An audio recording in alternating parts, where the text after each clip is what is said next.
Pengalaman saya mengenai tanggung gugat perawat. Saat ini saya bekerja di Rumah Sakit Jiwa Profesor Dr. Muhammad Ildram.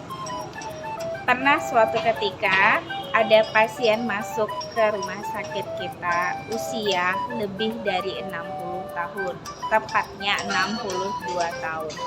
Kondisi pasien saat itu masuk dengan keluhan bicara sendiri, marah tanpa sebab.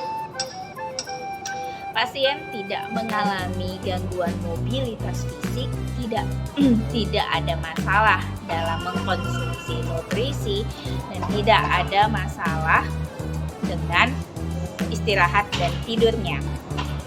Dari hasil pengkajian kita, di faktor resiko jatuh didapatkanlah skor lebih dari 90, di mana artinya pihak rumah sakit ataupun petugas kesehatan harus memberikan identitas khusus kepada pasien untuk menandakan bahwasanya pasien tersebut berisiko jatuh.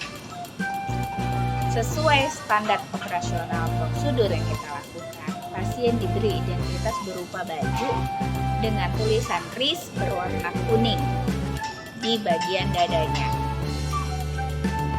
Setelah itu, kita memposisikan tempat tidur pasien di posisi yang aman. Kita meletakkan di sudut kamar, kemudian pinggiran tempat tidur terpasang dengan baik.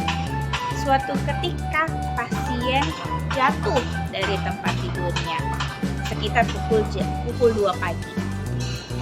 Menurut pengakuan pasien, beliau jatuh karena mau ke kamar mandi, tetapi dalam keadaan masih ngantuk, akhirnya tersandunglah kakinya di tempat tidur. Setelah dia terjatuh, kepalanya luka dan kita lakukan tindakan penghektingan pada kepalanya, 2 jahitan. Keesokan paginya kita hubungi keluarga pasien untuk memberitahukan kondisi pasien tersebut.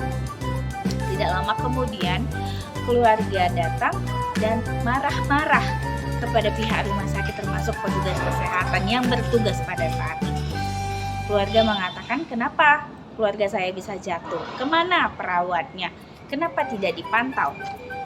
Dan kita menjelaskan bahwasanya pada saat itu kita sudah melakukan controlling terhadap keadaan pasien. Dan pada saat kita melakukan kontrol, pasien dalam keadaan tidur. Dan dari keterangan pasien yang keluarga juga mendengar bahwasanya memang dia pada saat itu ingin ke kamar mandi, mau buang air, tapi tersandung dan akhirnya jatuh.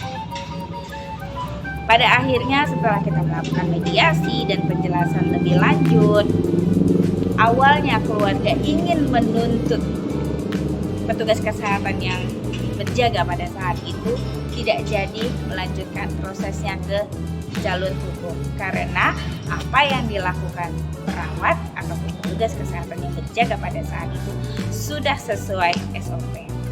Demikian pengalaman saya tentang tanggung gugat perawat. Terima kasih.